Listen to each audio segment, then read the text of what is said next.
Ladies and gentlemen, this bout is scheduled for 4 rounds in the super lightweight division. Brought to you by Frank Warren on behalf of Queensberry Promotions, along with their great sponsors, Riyadh Season, 32 Red, That Prize Guy, and Unibet. Our timekeeper is Stephen Pucci. When the bell rings, our referee in charge will be Louis Van Potch, and scoring will be Kieran McCann. Introducing to you first, fighting tonight out of the red corner, he comes to the ring wearing blue, white, and black, and weighed in officially at 10 stone, 6 pounds. Coming to us from Mar del Plata, Buenos Aires, Argentina, he has 21 professional bouts to his credit. Ladies and gentlemen, please welcome Ezequiel Gregores.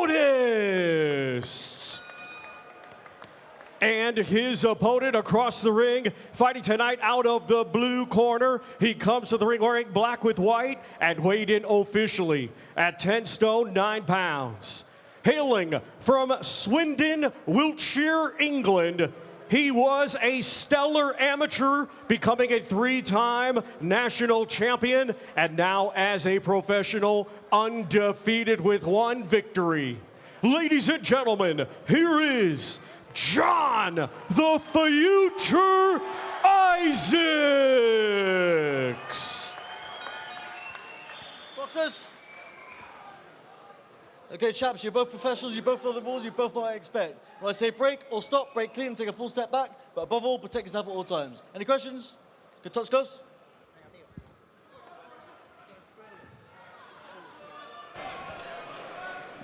Well, this is our final bout on this prelim show on the Queensberry feeds. We hope that you've enjoyed what you've watched so far. We've seen some good talent.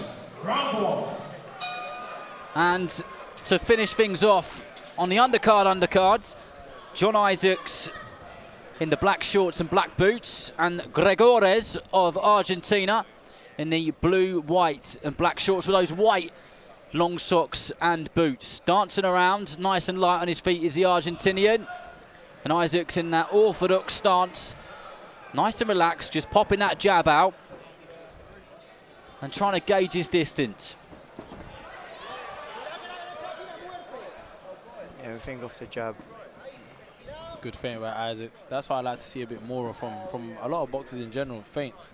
You can see so much, and you can, build up so much from feints as well. And I feel like if Isaac stays on that, keeps these feints like that, you'll see what he can expose off Gregores.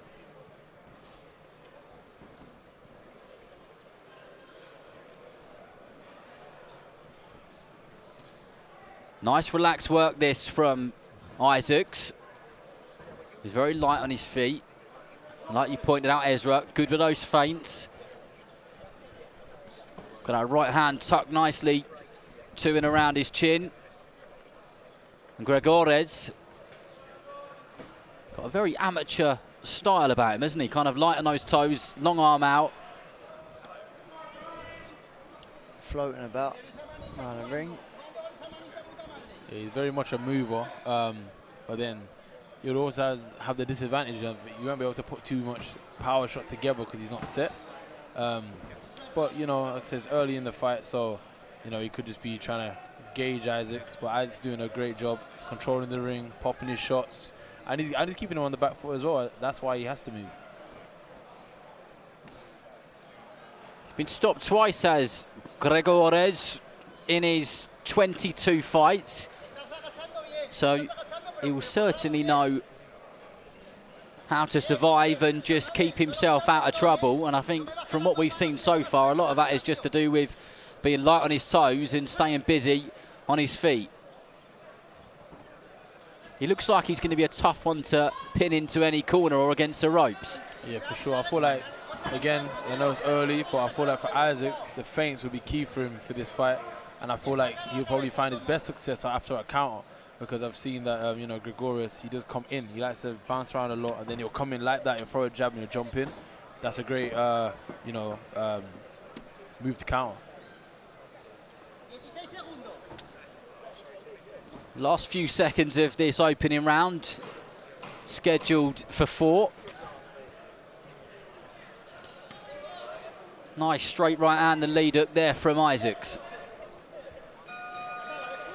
Good arch, nice, good opening, relaxing start.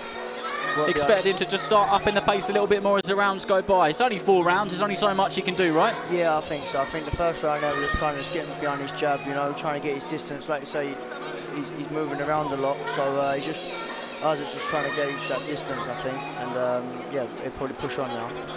Ezra, someone like Gregores, who's light on those toes, who's moving, he's dancing, what have you got to do to pin someone like that down? Or can you? Yeah, of course. There's always a game plan against anyone, but I feel like the feints would be key for him, because you feint, he'll move. When he moves, that's when you send a shot. Me personally, I'll go down to the body, so he can stop moving around so much. You know what I'm saying? You have to get the air out of him, so then he has to move slower, and then hopefully then he can put the work together. Round 2. Well, we'll see if he can do any of that in this second round. He's certainly done plenty of feinting in the opening round and did lots of good stuff, did Isaacs. And if you're just joining us, welcome along. You've missed a couple of good fights so far. You're joined by myself, Darren Rees, Archie Sharp and Ezra Taylor. I like Isaac's feet work. He's that little half step out all the time. So he gets himself in, as he gets himself in distance, he pulls out a little bit just so he's out. Yeah. It's good feet work. It's nice. And I like how also when he goes back, he keeps the lead arm out. But again, that's the shot for the right hand. You've got to send that right hand straight after. And I feel like, again, that would be the counter that I was on about earlier. That would be, that could be a great success for Isaac. Gregores looks a little bit unorthodox. He doesn't really kind of do anything very tidily, does he? No, it's a bit wild, I feel like. Does that make him more difficult to box? It's harder to read if he was in Isaac's shoes, you know. It's a little bit harder to read because of the being unorthodox, but also it opens up a lot of opportunities, you know. Yeah, well said.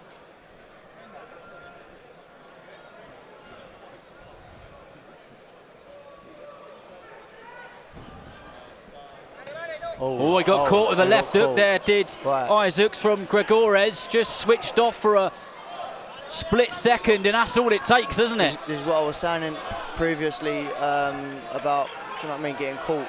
That's it. It's easily done. Well, Gregores is now full of confidence. Isaac's just got to hold here and just kind of try and... Isaac will learn a lot from this, but this is how you learn. You need to learn how to survive here. Survive here. He's just got to try and tie him up a little bit. And Gregores is really going for it now as he gets his man on the ropes and is just trying to unleash shots. Right uppercut followed by a lead hook, and that was a wild swing and a miss. And Isaacs needs to get back to his boxing, keep hold of his feet and get himself back into this fight, because he was doing so well until that knockdown. Yeah, not try and slug it out. Just needs, this is exactly what he needs to do now. Hands up, work off the jab. But I wouldn't be getting involved here. We're keeping it coming out of your hands higher. That's it. It just goes to show, no matter what, at any time you can get caught with them small 8-ounce gloves on. You know, he was well in control. Well, I like how he's regained his composure. He's going back to what he was doing before, and that's a very good skill to have, because you know at this stage it's kind of fight or flight. Yeah. Most boxers will go into fight mode. And as right now, Gregores is trying to throw the kitchen sink, and he thinks he probably can land that shot. So Isaac needs to just be a bit tighter on his defense. Even on the exchange, it's not worth risking it, I don't believe. So this goes back to your question that you were saying earlier about are these fights needed? Well, this is it. This is a perfect example, isn't it? Well, Isaacs was boxing very nicely until he got caught a shot and found himself on the canvas. And when that shot landed, looking at the clock, I think it was around 1.5 minutes still to go, which is a long time to survive in a round, isn't it, when you've been knocked down and your legs are gone? Oh, but yeah. He did a good job, didn't he, to get himself back into it, hold on for a bit, and then get back to his boxing. Yeah, he composed himself really well. Like I say, sometimes we were saying about fight or flight, you know, and he got behind his boxing and used his feet work, used the jab. He's got a very long jab. No, he done well to get through that round. I think Wayne, he's got a good experienced corner there, so Wayne will be on him now and give him some instructions to go, and he's got to stay disciplined and listen to them moving into the third round. I don't know about you, Ezra, but when I was looking at Gregores at the end of that round, he looked like he punched himself out a bit there. He started to breathe a bit heavier. A little bit, and we'll see from this next round if he moves around as he was, you know, earlier in the fight. I know he's probably got a bit of confidence. I just don't. It'll be interesting to see what he can do with that. Good work off the jab there from John Isaacs.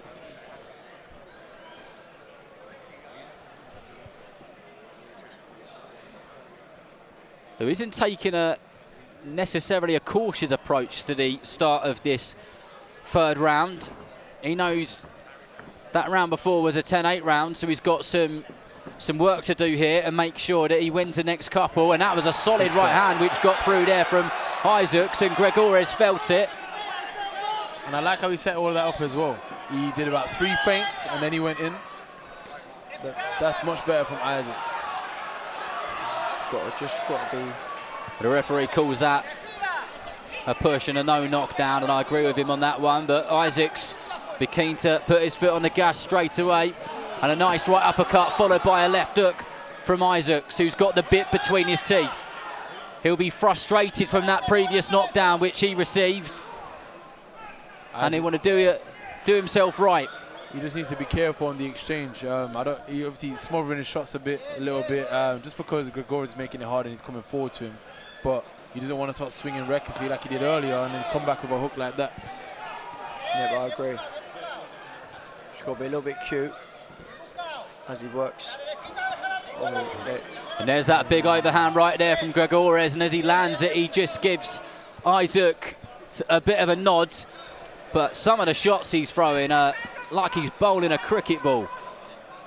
Big, wild shots, which obviously technically aren't very good, but if they land, they're going to hurt, and he could find himself on the canvas again. Exactly. But again, to eradicate that, it's just keeping your hands up. You know, Isaac, it looks like he's got a very relaxed style, but at this point, especially in the fight, so close to the end, he's got to keep your guard up, I guess. Well, it's fair to say he's been in control the whole time. Other than that one shot, he's not looked in any danger, you know. So he's just got to get back to what he was doing, and I think he'll get through it. But just got to be careful with coming out with them hands low, you know. This is a good fight for Isaac. You learn a lot. Yeah, a great learning fight, this one here. Definitely. And also it's good for the fans, you know. Fans love it. They're all up on their feet, all interested in it. It's a very good fight. Last 15 seconds or so in this third round. And there was a good right hand which got through from Isaacs just a moment ago.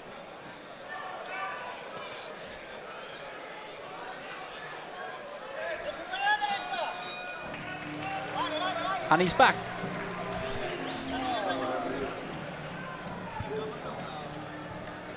Well, just a reminder, after this fight, he'll be going to TNT to those in the UK and on DAZN Worldwide, where Mace Ruegg steps in to fight Liam Dillon.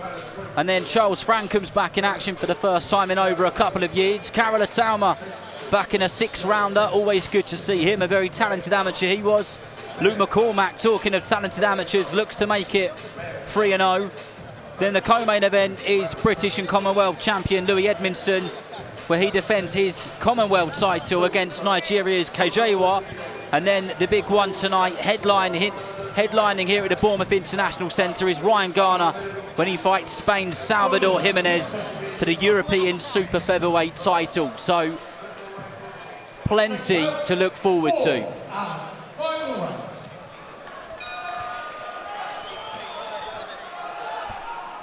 Well, here we go, the fourth and final round of this one. If you are just switching on, John Isaacs found himself on the canvas in the second round, but as one half of my co-coms team, Archie Sharp, had said, that was the only moment really that he's been in any kind of real trouble. And he'll come away from this fight and he'll be upset with himself knowing he's been caught, but in the long run it does do a lot for him, you know, to like learn from. So it's not. I say it's nice. No one wants to get hit and be on the canvas, but doing it early on in his career, like now, he'll learn about coming out with his hands up and not getting caught cold. Yeah, for sure. Good shot from Isaacs there. And like you said, Archie, he's been in control for the whole fight. You know, it's been a dominant performance, a good performance that him and his team should be proud of. Obviously, that one slip, but this is boxing, and it's very easily done. Well said. He's coming on really well here. He got caught with a little shot there, but other than that, he's in a rhythm here. He's boxing well. He's enjoying it now. He is enjoying himself, indeed. Big smiles, and that white gum shield just shines out of the mouth of Isaacs. And that shows heart. That shows that he's got grit and determination, you know, getting put down on the canvas and coming up and doing what he's just done. A bit of showboating from both of them. I don't know what that was, but... Well, that's the thing. He's got caught. He's gone down in front of his fans, right, in his hometown. You either go one way or the other, you know. You can either give it up there and then, or he's come out fighting, and it shows he's got a lot of heart. And yeah, like I say, you learn a lot from this. Yeah, but overall, it's a good performance. 100%. Other than that one shot, it has been a good performance. 100%. I feel like Isaacs is just starting to work out a lot of the shots which are coming from the Argentinian Gregores, because he keeps throwing the uppercut, and that big swinging hook does the Argentine, and he's missing with it more often than not now. And I think Isaacs has worked his man out. He's in a groove now.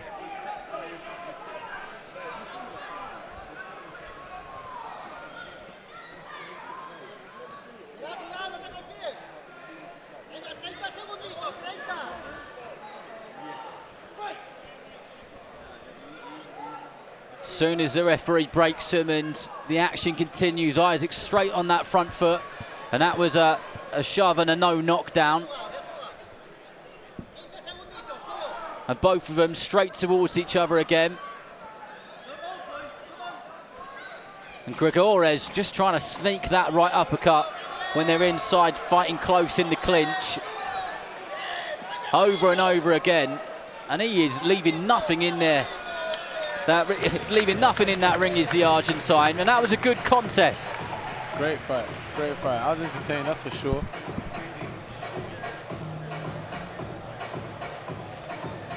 But like you guys have said, there's always so much to learn from these bouts. And when things like that, like a young fighter like Isaacs finds himself on the canvas, like you said, Archie, if it ever happens to him again, he'll remember when it happened to him and that he got up and he was all right and he found his feet and he boxed and he got himself back into his groove. Well, it's questions that no fighter wants to kind of ask himself, you know, but what do you do when you get hit and you go down or get hit with a good shot? No one really wants to ask them questions, but that question has been asked tonight, and it just goes to show he got through it. He come through, he was dominant after that, he recovered really well, so that question, that's a box ticked in my eyes. Yeah, definitely. Again, like Archie said, you wouldn't want it, but if you have to experience something like that, you want to do it early in your career, and he did it in the best way. I think that's probably one of the better ways of dealing with going to the canvas. He came up, still had his confidence, and he still put it on Gregores, who couldn't make the mistake. Ladies and gentlemen, our scoring official ringside, Kieran McCann scores it 38-37 for your winner, and still undefeated, John the Future Isaacs.